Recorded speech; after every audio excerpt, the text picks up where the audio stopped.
எல்லாரும் பெண்கள் வேணும் பெண்கள் வேணும் கேக்குறாங்க, ஆண்கள் வேணாம்னு கேக்குறாங்க. ஆம்பளை பசங்களை கண்டா அறவே பிடிக்காது, அடிச்சு போடுவான்.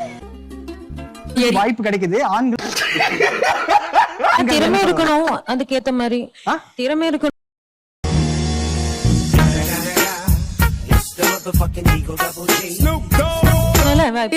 பெண்களுக்கு வாய்ப்பு கிடைக்குது, ஆண்களுக்கு குறைவா வாய்ப்பு கிடைக்குது. பெண்கள் வேணும். என்ன ஆம்பளை பொம்பளை, என்ன ஃபெமினிசம் இதுதானே கேக்குறாங்க. பொண்ணுங்க வரக்கூடாது. ஒரு ஆம்பளை, நான் ஒரு பொம்பளை, நான் ஒரு வீரன், நான் ஒரு வீரி, நான் ஒரு சூரன், நான் ஒரு சூரி, நான் ஒரு குண்ட, நான் ஒரு இந்த மாதிரி என்டர்டெயின்மெண்ட்டை நீங்க ஷோக்கு எடுத்து போறீங்க. என்ன மாதிரி என்டர்டெயின்மென்ட் வேணும்னு கேளுங்க. நீங்க இப்ப சொல்லுங்க, சொல்லுங்க உங்களுக்கு என்ன என்னம்மா இது? டிவி பார்த்து கேப்பீங்களா? ஆடியன்ஸ் கேளுங்க, என்ன பண்ணலாம்? சரி, நான் என்டர்டெயின்மென்ட் உங்களை பார்த்து வேற நீங்களே இன்னும் அப்டேட் ஆகல, அப்புறம் எப்படி சொசைட்டி